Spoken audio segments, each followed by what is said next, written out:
नमस्कार दोस्तों, कैसे हैं आप सब। आशा करता हूं बहुत अच्छे होंगे। एसएसएम यानी श्री स्टॉक मार्केट चैनल पे आप सबका दिल से स्वागत है। आज के इस वीडियो में हम एक इंटरेस्टिंग एसएमई आईपीओ जिसका नाम है एटीसी एनर्जी सिस्टम्स लिमिटेड, इस आईपीओ का कंप्लीट रिव्यू करेंगे। आईपीओ की सभी डिटेल्स और कंपनी को समझेंगे और इस आईपीओ की ग्रे मार्केट प्रीमियम में डिमांड भी अच्छी खासी देखने को मिल रही है। तो क्या इन सारी चीजों को देखते हुए इस आईपीओ में अप्लाई करना चाहिए या नहीं, इन सारी चीजों को इन डिटेल में समझेंगे। अगर आप इस चैनल पर पहली बार आए हैं या अभी तक सब्सक्राइब नहीं किया है तो सब्सक्राइब करके जरूर रख लीजिए, क्योंकि इस चैनल पे आपको सभी मेन बोर्ड और एसएमई आईपीओ के रिव्यू के साथ साथ सभी अपकमिंग आईपीओ से जुड़ी लेटेस्ट न्यूज और पर्टिकुलर एक एक स्टॉक्स का कंप्लीट फंडामेंटल और टेक्निकल एनालिसिस सारा कुछ एक ही जगह पे देखने को मिल जाता है, जो आपको प्रैक्टिकली बहुत ज्यादा हेल्प करेगा। सबसे पहले अगर इस कंपनी के बारे में बात करें तो एटीसी एनर्जी सिस्टम लिमिटेड, इस कंपनी की शुरुआत 2020 से हुई है, यानी कि इस कंपनी को लगभग 4 से 5 साल अभी हुए हैं और ये कंपनी एनर्जी सेक्टर में काम करती है।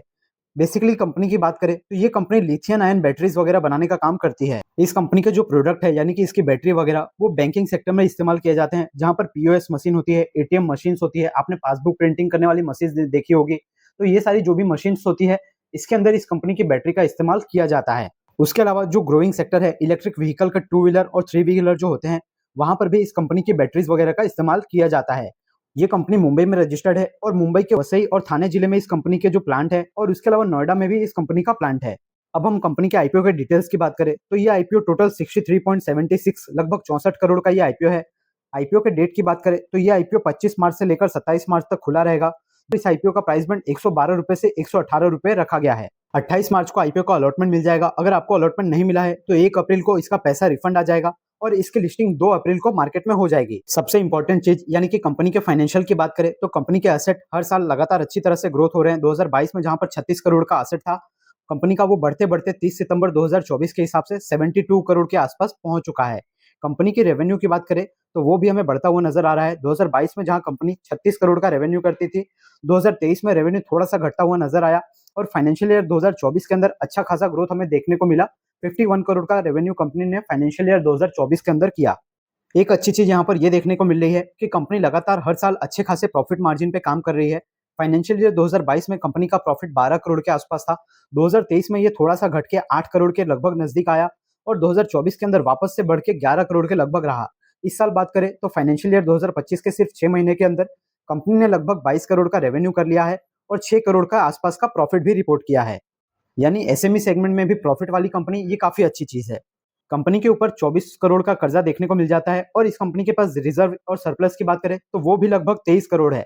डेब्ट टू इक्विटी रेशियो को देखें तो वो यहाँ पर 0.32 है, मैनेजेबल लगता है। और जिस भाव पे आईपीओ आ रहा है उस भाव के हिसाब से कंपनी का टोटल मार्केट कैपिटलाइजेशन 240 करोड़ रुपए का होगा। अब अगर हम आईपीओ के ऑब्जेक्टिव की बात कर ले कि कंपनी जो 51 करोड़ रुपए फ्रेश इशू से जुटा रही है उसका इस्तेमाल कैसे करेगी, तो सबसे पहले कंपनी 9.5 करोड़ रुपए का इस्तेमाल करने वाली है जो इसने कर्जा लिया है अपनी नोएडा में फैक्ट्री लगाने के लिए, उसके रीपेमेंट करने के लिए। यानी कि यहाँ से कंपनी 9.5 करोड़ का कर्जा अपना चुका देगी। दूसरे नंबर पे कंपनी ने बताया है जो नोएडा वाली इनकी फैक्ट्री है उसको रिफर्बिशमेंट में जाएगा और उसको फैक्ट्री को अपग्रेड करने में 6.5 करोड़ रुपए जैसा इस्तेमाल हो जाएगा। तीसरे नंबर पे कंपनी ने बताया है कि जो इसकी सारी जगह फैक्ट्रियां है नोएडा में, वसई में, सारी फैक्ट्रियों में ये कंपनी अपना IT system, IT upgradation system लगाएगी, जिसमें लगभग 8 करोड़ रुपए का इस्तेमाल होगा।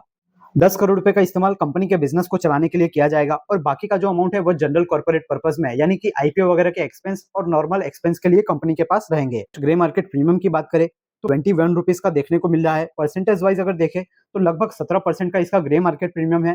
इसी ग्रे मार्केट प्रीमियम को देखते हुए इस आईपीओ के अंदर लगभग 20,000 रुपए का प्रॉफिट हो सकता है अगर यही ग्रे मार्केट प्रीमियम बना रहा तो। पर याद रखिए ग्रे मार्केट सिर्फ एक अंदाजा होता है, पूरी तरीके से कभी भी इसके भरोसे नहीं रहना चाहिए। तो इन सारी डिटेल्स को देखने के बाद अब हम फाइनली अपना कंक्लूजन बनाते हैं कि इस आईपीओ में क्या करना चाहिए, अप्लाई करना चाहिए या नहीं। देखिए मैं सारी चीजें आपको क्लियर करूंगा, पॉजिटिव नेगेटिव सब कुछ बताऊंगा, पर डिसीजन आपको अपनी रिस्क और अपना एनालिसिस लगा के ही लेना है।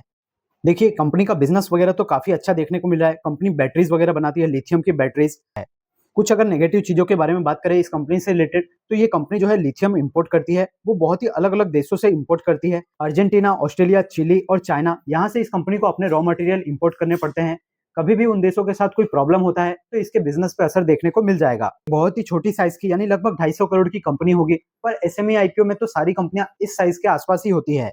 जैसा कि इसका ग्रे मार्केट प्रीमियम हमें थोड़ा सा देखने को मिल रहा है लगभग 15% का, और अगर मार्केट और रिकवर होता है, थोड़ा और मार्केट में पॉजिटिविटी देखने को मिलती है, तो हो सकता है इसका ग्रे मार्केट प्रीमियम बढ़ता हुआ नजर आए। उस हिसाब से हमें इसका सब्सक्रिप्शन वगैरह में भी थोड़ी बढ़त नजर आ सकती है। तो ये थी सारी पॉजिटिव्स और नेगेटिव चीजें। इन सबको देखते हुए आप इस आईपीओ के अंदर क्या करेंगे, अप्लाई करेंगे या नहीं, आप कमेंट सेक्शन में जरूर बताइए। एक डिस्क्लेमर आपको दे देना चाहता हूं कि मेरी ओर से आपको इस आईपीओ में अप्लाई ना करने या अप्लाई करने का ऐसा कोई भी राय नहीं है। आपको कोई भी अपना फाइनेंशियल डिसीजन अपने रिस्क को देखते हुए ही लेना चाहिए। आशा करता हूं इस वीडियो को पूरा देखने के बाद आपका एटीसी एनर्जीज लिमिटेड इस आईपीओ से रिलेटेड कोई भी डाउट नहीं रहा होगा और आपको सब कुछ इन डिटेल में समझ में आया होगा। अगर आपको सब कुछ बहुत क्लियरली समझ में आया है तो वीडियो को एक लाइक जरूर कर दीजिए। आपके एक लाइक करने से हमें बहुत मोटिवेशन मिलता है आईपीओ के रिव्यू के वीडियो देखने के लिए, और उसके अलावा पर्टिकुलर एक एक स्टॉक्स का कंप्लीट फंडामेंटल और टेक्निकल एनालिसिस देखने के लिए आपके अपने चैनल एसएसएम यानी श्री स्टॉक मार्केट, इसको सब्सक्राइब करके जरूर रख लीजिए।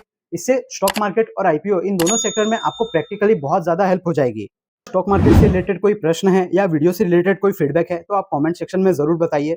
डिस्क्रिप्शन में और चैनल के अबाउट सेक्शन में आपको टेलीग्राम और व्हाट्सएप चैनल का लिंक मिल जाएगा, उसको जरूर से ज्वाइन करके रख लीजिए क्योंकि वहां पर हम स्टॉक से रिलेटेड इंपॉर्टेंट न्यूज वगैरह शेयर करते हैं। तो मैं यहाँ तक बने रहने के लिए धन्यवाद। आप इस वीडियो को अपने दोस्तों के साथ भी शेयर कर दीजिए। बाकी मैं मिलता हूँ आपसे नेक्स्ट वीडियो में, तब तक के लिए याद रखिए, the more you learn the more you earn. Thank you.